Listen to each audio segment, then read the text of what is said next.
आज दादाजी कुछ ज्यादा ही सुबह सुबह उठ गए थे। बाहर वाले कमरे से लगातार खटपट की आवाज आ रही थी। पता नहीं इतनी सुबह सुबह उठकर दादाजी कमरे में क्या कर रहे हैं, देखती हूँ जाकर। प्रिया उठकर जाने लगी तो विवेक ने टोक दिया, कहाँ जा रही हो, सो जाओ आराम से, नींद हराम करने की जरूरत नहीं है, समझी। अरे देखने तो दीजिए कि दादाजी क्या कर रहे हैं, कोई परेशानी तो नहीं। कोई परेशानी नहीं, बेचैनी है और कुछ नहीं, विवेक ने तकिए से अपना कान ढकते हुए कहा। तुम्हें याद नहीं है कि आज कौन सी तारीख है? ओ मैडम, अब याद करो ना, आज 30 तारीख है, 30 तारीख, विवेक आगे बोलता गया। 3 महीने पूरे हो गए आज, माँ आने वाली है हमारे पास और इसी खुशी में दादाजी को नींद नहीं आ रही। अभी से ही इंतजार में नहा धोकर बैठ जाएंगे। पता नहीं 70 साल की उम्र में कौन सा उमंग बाकी है मिलने का, इतनी तो हमें भी कभी नहीं हुआ 10 सालों में। एक व्यंग्य भरी हंसी विवेक के होठों पर खेल गई। लगभग 3 सालों से यही नियम चल रहा था। बंटवारे के बाद दोनों भाइयों ने दादाजी और माँ के सामने एक प्रस्ताव रखा था। एक साथ दोनों के खर्चे का बोझ हम नहीं उठा सकते, इसीलिए हर महीने एक भाई के पास कोई एक ही रहेगा। पहले तो दादाजी बहुत नाराज हुए, लेकिन माँ के समझाने बुझाने पर मन मसोट कर तैयार हो गए थे। दूसरा कोई चारा भी नहीं था। जिंदगी में जो कमाया सब बच्चों को पढ़ाने लिखाने में खर्च हो गया। जो कुछ बचा था उसमें दादाजी माँ के नाम से घर बनाना चाहते थे, लेकिन माँ ने ही दोनों बेटों के लिए 2 फ्लैट खरीदने के लिए दादाजी पर दबाव डाला। उनका मानना था जो भी है वह सब उन्हीं के लिए है। दोनों अलग अलग रहेंगे तो आपसी प्रेम बना रहेगा। रिटायर होने के बाद जब हम चाहेंगे कभी इस बेटे के पास तो कभी उस बेटे के पास रहेंगे। उन्हें क्या पता था कि दोनों की जिंदगी रेल की पटरी बन जाएगी और अकेले अकेले मंजिल तक का सफर तय करेगी। अक्सर छोटा भाई माँ को लेकर आता था और एक दिन बाद दादाजी को लेकर चला जाता था, अगले 3 महीनों के लिए। उसके बाद 3 महीने तक फोन ही उनके बीच की कड़ी बनकर पति पत्नी को एक साथ जोड़े रखती थी। विवेक के टोकने के बावजूद भी प्रिया उठकर दादाजी के कमरे की ओर चल पड़ी। जाकर देखा तो वे अपने बिस्तर की चादर झाड़ रहे थे। प्रिया को देखते ही वे थोड़े झेप गए और बोले, ओ बहू, मेरी वजह से तुम्हारी नींद खराब हो गई, मुझे माफ़ करना। असल में तुम्हारी सास को गंदगी बिल्कुल नहीं पसंद, इसीलिए झाड़ू पोछा कर रहा हूँ। आएंगी तो परेशान नहीं होगी, 3 महीने इसी में तो रहना है ना उन्हें।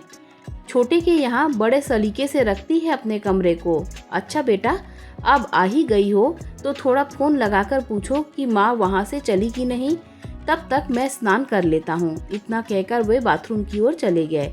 बहू ने छोटे भाई को फ़ोन लगाया। उधर से देवरानी ने फ़ोन उठाया।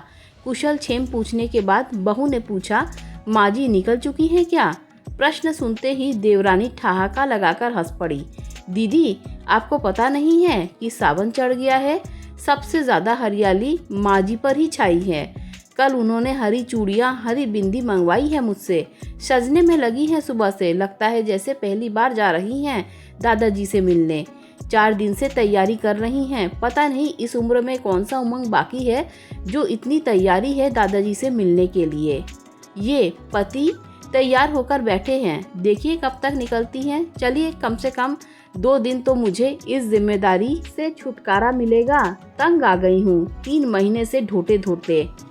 सामने ने से नहाकर दादाजी आ रहे थे, सो बहू ने स्विच ऑफ कर दिया और बोली, दादाजी, माँ जी थोड़ी देर में निकल आएंगी। वहाँ से लगभग 2 बजे यहाँ पहुँच जाना चाहिए। आप तैयार हो लीजिए, मैं आपके लिए चाय बनाती हूँ। ऑफिस निकलते हुए विवेक ने कहा, सुनो, आज ऑफिस में कुछ ज़रूरी काम है। माँ आएंगी तो फ़ोन करके परेशान मत करना, मैं नहीं आ पाऊँगा। माँ आते ही सबसे पहले आपको ही तो ढूंढती हैं। अरे वह सब दिखावा है, वो मेरे लिए नहीं, उन्हें दादाजी से मिलने की बेचैनी है।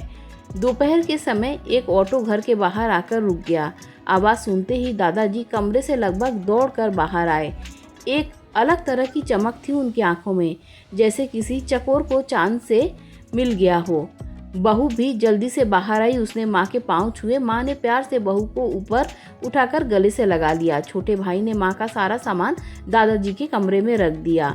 शाम को विवेक ऑफिस से आया, माँ के पैर छुए और अनमने ढंग से खुश होने का दिखावा करने लगा।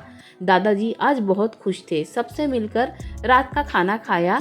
अब सोने की तैयारी करने लगे। विवेक थकान के कारण पहले ही आकर सो गया।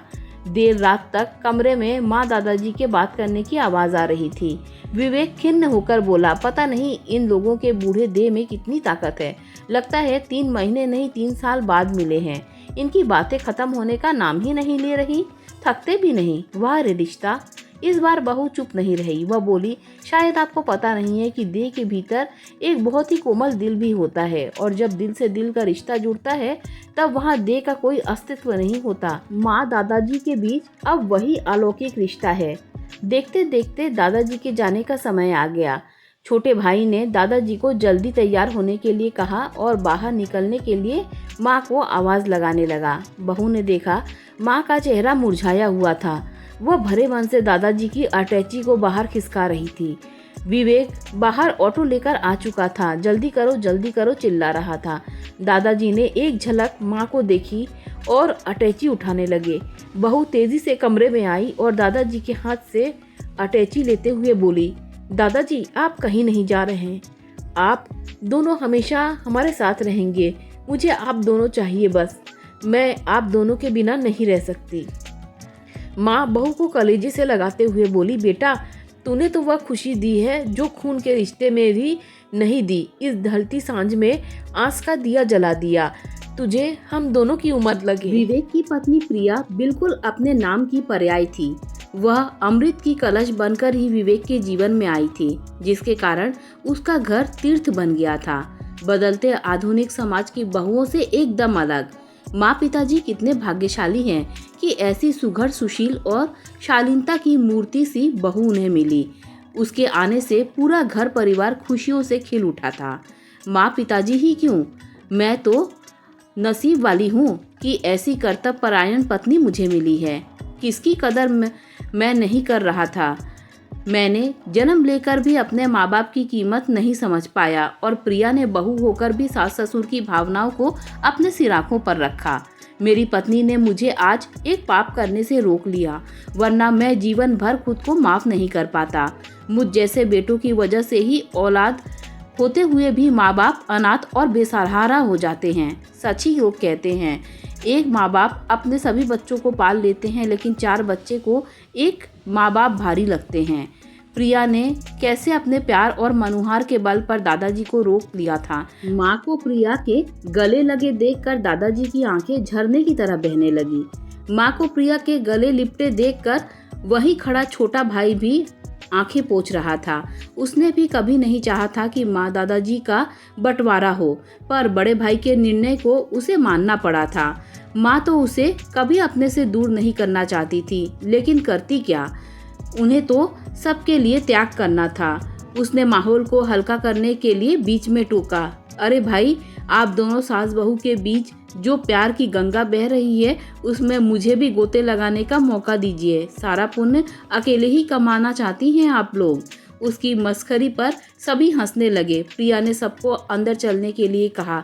सभी लोग अंदर आने के लिए आगे बढ़े, पर दादाजी वहीं के वहीं खड़े रह गए। जाने क्या उनके चेहरे पर अपराध बोध भाव था।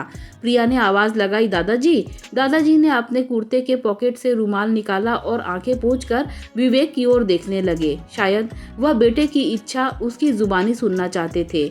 वाह रे दुनिया और दुनिया के दस्तूर, जिसने उम्र भर जिंदगी की तपिश में झुलस कर अपने बाग के पौधों को सींचकर बड़ा किया, ताकि उसकी छाया में अपनी उम्र की ढलती सांझ के कुछ देर सुकून से बैठ सके, पर आज उसे अपने ही पौधे की डाली से कुछ पल ठहरने के लिए इजाजत का इंतजार है। प्रिया दादाजी के स्वाभिमान से वाकिफ थी। वह समझ गई थी दादाजी के पैर क्यों रुक गए थे।